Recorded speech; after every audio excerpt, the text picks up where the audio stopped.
Depuis l'aube de la civilisation, l'humanité a été hantée par l'idée d'un avenir qui la dépasse, un avenir à la fois prometteur et terrifiant. Les prophéties, les visions, les avertissements cryptiques, autant de tentatives pour percer le voile de ce qui est à venir.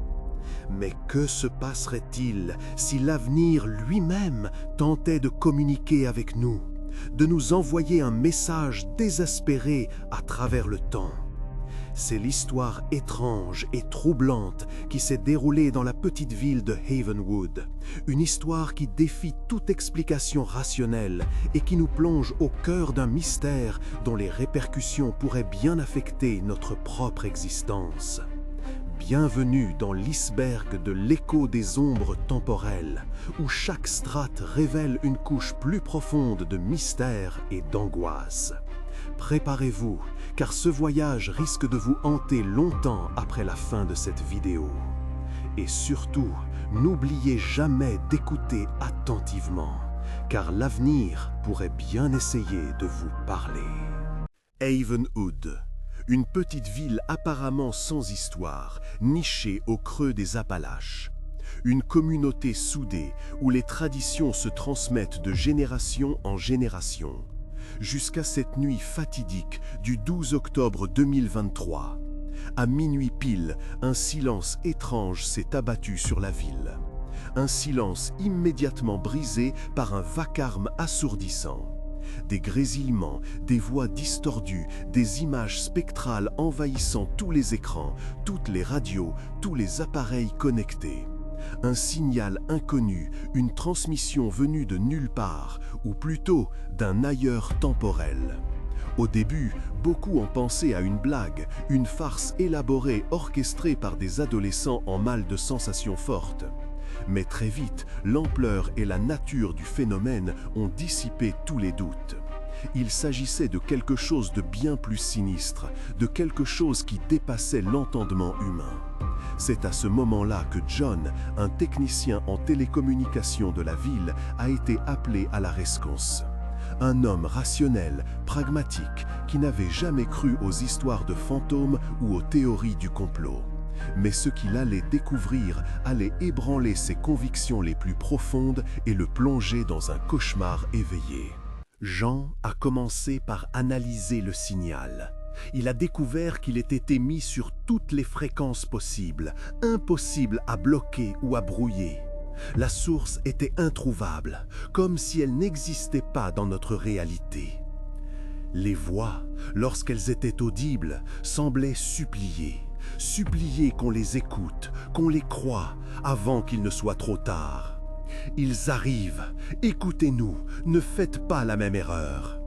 Des bribes de phrases fragmentées, noyées dans un océan de bruit blanc. Quant aux images, elles étaient encore plus perturbantes. Des visages flous, déformés par les interférences, des paysages apocalyptiques, des scènes de chaos et de destruction. Jean a enregistré tout ce qu'il a pu, espérant trouver un indice, une piste qui pourrait l'aider à comprendre ce qui se passait. Il a passé des nuits blanches à décortiquer les données, à scruter les moindres détails, jusqu'à ce qu'il tombe sur quelque chose d'étrange. Un motif récurrent, une séquence de chiffres apparemment aléatoires qui revenaient sans cesse dans les transmissions. Intrigué, il a décidé de les analyser plus en profondeur, ignorant qu'il était sur le point de franchir un point de non-retour. Les chiffres, une fois décryptés, se sont révélés être des coordonnées géographiques, des coordonnées qui pointaient vers un endroit précis, l'ancienne mine abandonnée de Blackwood, située à quelques kilomètres de Havenwood. Une mine tristement célèbre pour avoir été le théâtre de plusieurs accidents mortels au début du XXe siècle. Selon la légende, elle serait hantée par les esprits des mineurs décédés. John, sceptique mais curieux, a décidé de s'y rendre. Il a emporté avec lui son matériel d'enregistrement, espérant capter de nouvelles transmissions. Ce qu'il a trouvé à l'intérieur de la mine dépassait de loin ses pires craintes. Au plus profond des galeries, il a découvert une étrange installation, un assemblage complexe de câbles, d'antennes et d'appareils électroniques d'une technologie inconnue. L'installation semblait être à l'origine des transmissions.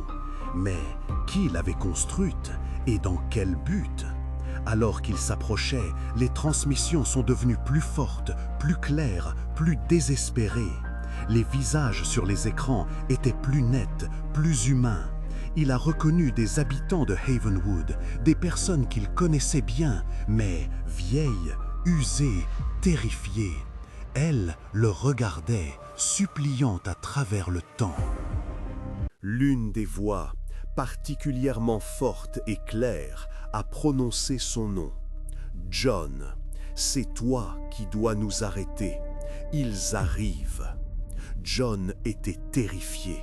Il comprit alors que les transmissions venaient du futur, d'un futur où Havenwood avait été anéanti par une catastrophe d'une ampleur inimaginable. Les habitants de ce futur, désespérés, tentaient d'alerter le passé, d'empêcher la catastrophe de se produire. Mais comment? Et qui étaient ces îles dont il parlait avec tant de crainte? John a continué à explorer la mine, découvrant d'autres indices, d'autres messages fragmentés. Il a appris que la catastrophe était liée à une expérience scientifique menée dans le plus grand secret par une organisation gouvernementale obscure, le projet Chronos. Une expérience qui avait mal tourné, ouvrant une brèche dans le temps et l'espace, permettant à une entité inconnue, une entité cosmique malveillante, d'envahir notre réalité.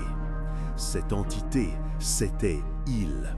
Des créatures venues d'un autre monde, d'une autre dimension, qui se nourrissaient de la souffrance et de la destruction. Cette entité, c'était Il.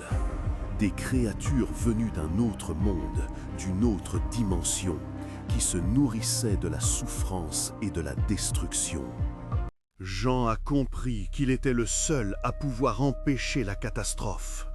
Il devait détruire l'installation dans la mine, fermer la brèche temporelle, avant qu'il ne soit trop tard. Mais il savait aussi que c'était une mission suicide. L'installation était protégée par des champs de force et des dispositifs de sécurité d'une technologie avancée. De plus, il était traqué par les agents du projet Chronos qui voulaient l'empêcher de révéler la vérité. Malgré le danger, Jean a décidé de se battre. Il a utilisé ses compétences techniques pour désactiver les systèmes de sécurité, un par un. Il a affronté les agents du projet Chronos, les neutralisant avec l'aide de quelques habitants de Havenwood qui avaient cru à son histoire. Finalement, il a atteint le cœur de l'installation. Mais au moment où il s'apprêtait à la détruire, l'entité cosmique s'est manifestée. Une forme indescriptible, une masse tentaculaire d'ombre et de lumière qui a tenté de le contrôler, de le forcer à ouvrir la brèche temporelle. Jean a résisté de toutes ses forces. Il s'est souvenu des visages des habitants du futur, de leurs supplications désespérées. Il a puisé dans ses dernières réserves d'énergie et a réussi à activer le dispositif d'autodestruction de l'installation. L'explosion a été massive. Elle a détruit la mine et refermé la brèche temporelle. Jean a disparu dans l'explosion, sacrifiant sa vie pour sauver Havenwood et peut-être le monde entier. Mais la question demeure, a-t-il vraiment réussi? Les transmissions ont cessé, mais le silence est-il synonyme de paix? Ou est-ce simplement le calme avant la tempête? Certains habitants de Havenwood affirment avoir encore des visions, des rêves étranges, des échos des ombres temporelles. Ils disent que ils sont toujours là, qui attendent leur heure, prêts à envahir notre réalité. Alors, qu'en est-il vraiment? Coïncidence ou vérité? Le mystère demeure. Peut-être que la vraie question n'est pas de savoir si c'est vrai, mais pourquoi nous avons besoin d'y croire? Nous voilà arrivés au terme de ce voyage, au cœur de l'écho des ombres temporelles. J'espère que cette histoire vous a autant fasciné qu'elle m'a glacé le sang en la découvrant. L'idée d'un futur qui tente de communiquer avec nous, d'une menace cosmique tapie dans l'ombre, est à la fois terrifiante et captivante. Mais au-delà de la peur, il y a aussi un message d'espoir, celui de la capacité de l'humanité à se battre, à se sacrifier pour un avenir meilleur. Si cette exploration des mystères temporels vous a plu, n'hésitez pas à partager vos réflexions en commentaire. Quelle est votre théorie sur l'origine des transmissions? Croyez-vous à la possibilité d'une menace venue d'une autre dimension? Votre avis compte. Et si vous souhaitez soutenir notre travail et découvrir d'autres histoires troublantes, n'oubliez pas de vous abonner à la chaîne et d'activer la cloche pour ne manquer aucune de nos prochaines vidéos. Prenez soin de vous et souvenez-vous, parfois, le plus terrifiant n'est pas ce qu'on voit, mais ce qu'on entend. C'était Epoch Sam, et à bientôt pour de nouvelles explorations de l'inconnu.